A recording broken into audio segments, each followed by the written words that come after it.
Well, thank you everyone for being back. And I just want to sort of give all of you a sense of appreciation and gratitude for just the quality of presence and being in this journey together as a sisterhood, as women really waking to the moment that we're inside of.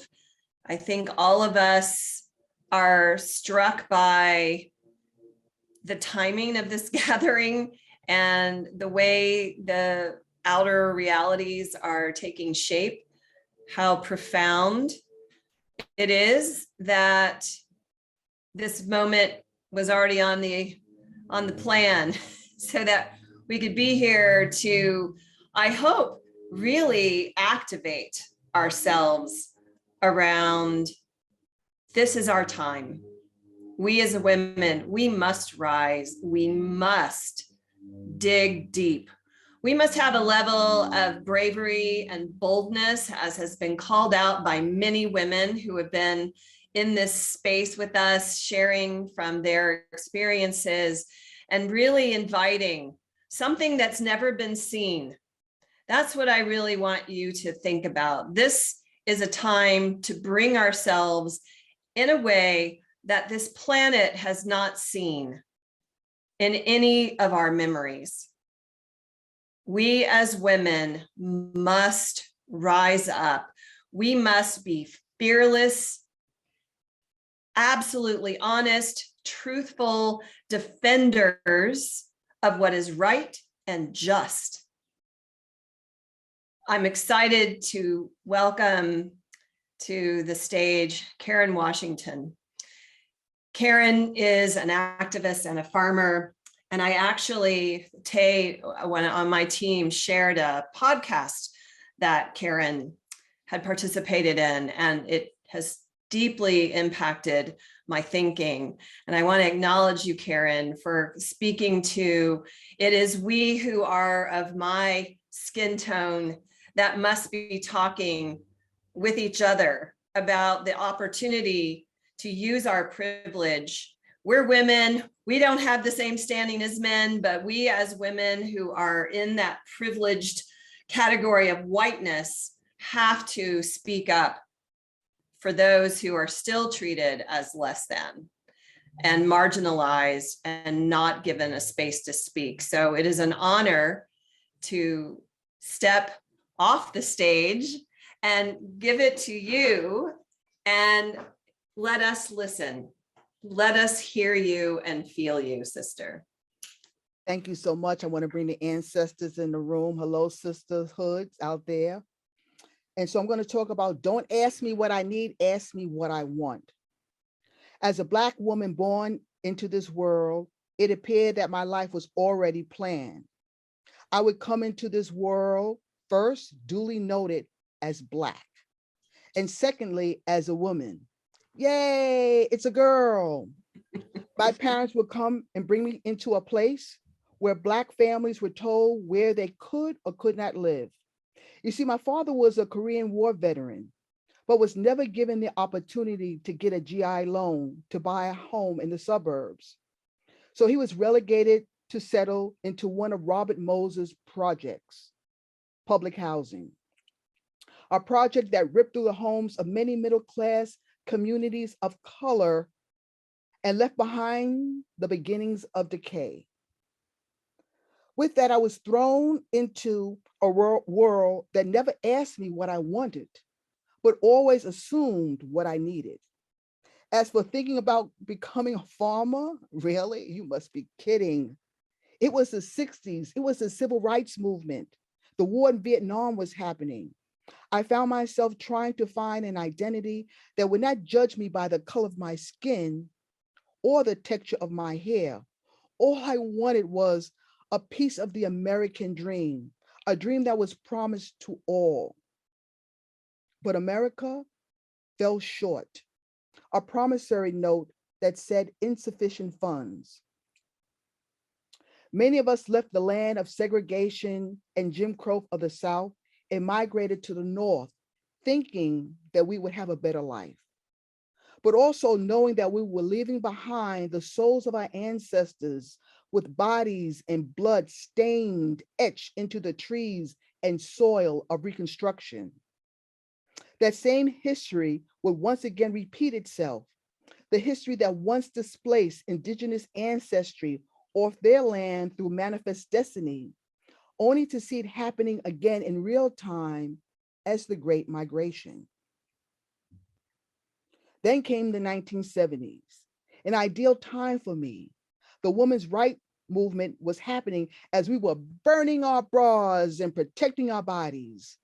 Yet even then, I felt lost because most of the women did not look like me, and their fight was often on sexism, which overshadowed the racism I continued to feel. This was also a great time when I was entering my 20s, of which I was told in order to fulfill that American dream, I needed to find a man, get married, raise a family, you know, that traditional family of four, settle down, give up my career, and become a full-time housewife and mother. Now, don't get me wrong, there were many who did just that, one of them being my mom. But for me, it wasn't in my future. I quickly found out that I didn't need a man to raise a family, nor was I going to give up my career. But what I did find out was the courage of so many women raising a family, as well as having a career and managing them both successfully.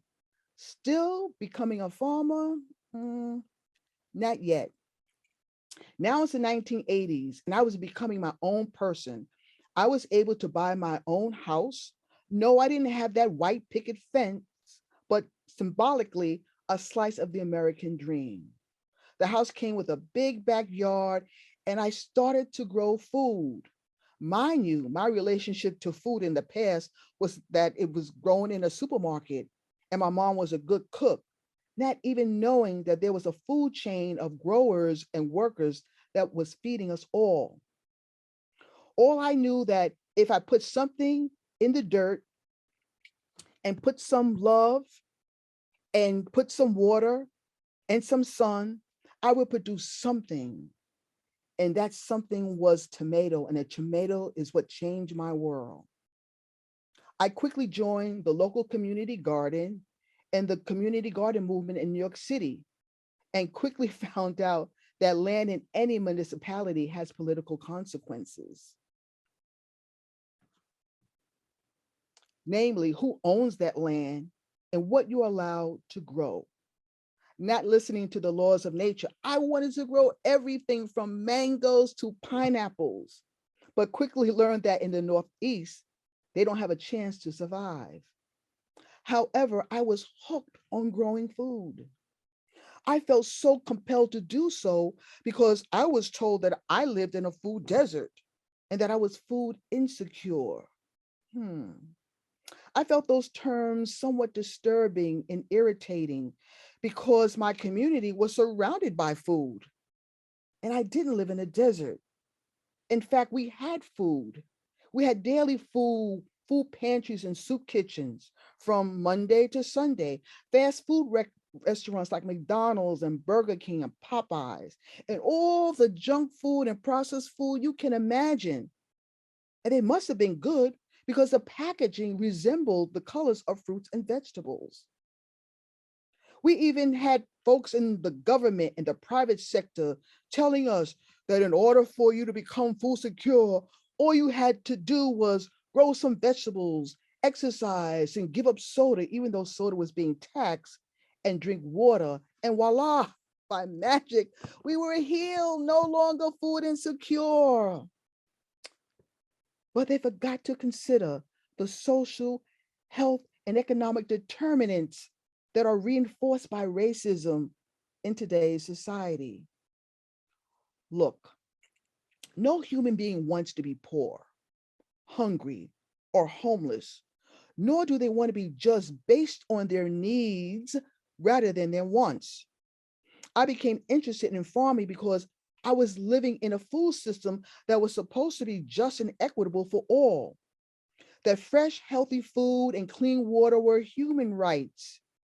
Yet I found at times a food system that was exploitative and extractive. And instead of making us feel healthy, it was making a lot of us feel sick, especially in my community. And I wanted to see change and I wanted to make a difference. We have a food system that is dominated by men who own most of the land and its resources. Yet the majority of farmers in the world are women, but they lack the opportunities offered to men, namely access to land, capital, technology, and information. Here in America, though, women farmers are a force to be reckoned with, bringing in over $12.2 billion a year in revenue. But they too struggle, along with their global sisters, for parity and shared power. Then there's the soil. I remember calling that dirt until I realized that the soil is alive, that the centipedes and earthworms that I was playing with were just a tiny mosaic of what was going on beneath the naked eye, that there were microbes and macroorganisms, fungi and bacteria, and that plants, humans, and animals relied on each other as part of this big ecosystem of life. Who knew that becoming a farmer would mean having a relationship to soil? And that would be so important and meaningful to me. That without soil, we wouldn't have the 4 F's: fuel, food, fiber, and feed. Yet much of today's industrialization runs parallel with the advancement of technology and the mass industrial production of food. But at the end, who benefits? So, becoming a farmer? Yeah, I know there are naysayers that say you don't need to farm. You know that farming is slave work. Yes, if you believe that propaganda message that has been etched into our minds for centuries, when in fact we are an agrarian people. Farming itself is not the problem, it's the exploitation of labor, namely people with darker skin along the food chain that have been for centuries mistreated. But for me and so many others, we know the reason why we were brought here. It was not on a want, but on a need. That need was to build this new American economy and wealth on the backs of indigenous and enslaved Africans, and at the same time erase the culture, knowledge, and language of people whose relationship to land and nature was holistic and spiritual.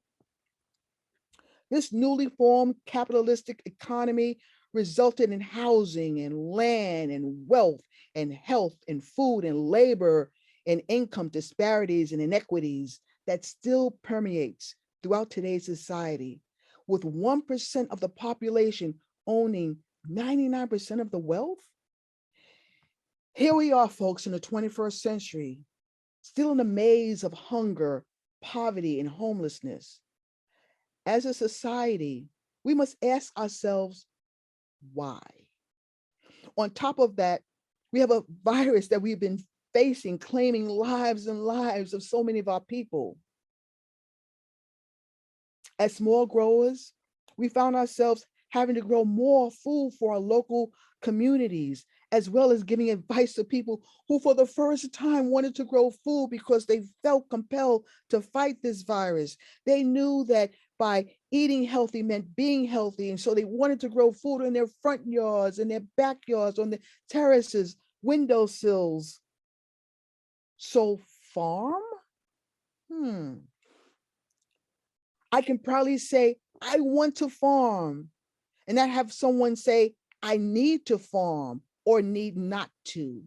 I farm because I want justice, like Harriet Tubman, Fannie Lou Hamer, Dolores Huertas, Shirley Chisholm, Gloria Steinem.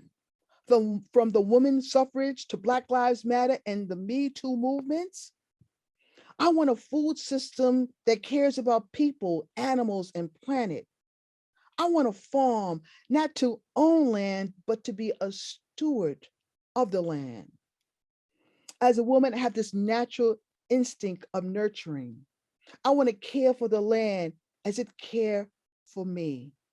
You know, at the end of the day, being on the land, sitting back, drenched in perspiration, back and knees aching, as I look over the rows of covered crops along the horizon, the mountains meet the sky, and I sit back and I say, thank you, universe and ancestors, for allowing me to be part of this ecosystem.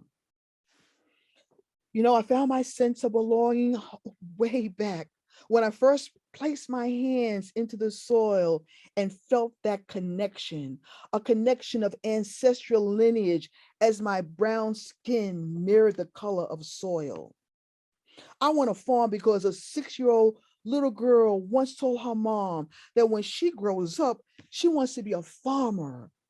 And her mother replied with glee instead of with disgust.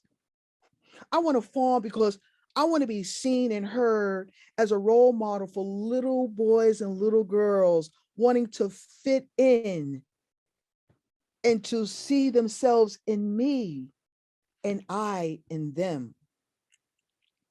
So from now on, don't ask me what I need. Ask me what I want. Ask me what I need comes from a position of weakness.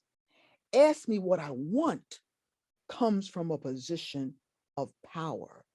And today, I stand on the shoulders of greatness because I feel the power of women.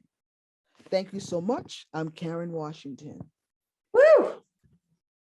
Thank you so much, Karen. That's so beautiful, so true. This room, I can see in the reaction, you said the right and most important things for us to hear. Don't ask me what I need. Ask me what I want. That is so much more powerful. Thank you, sister.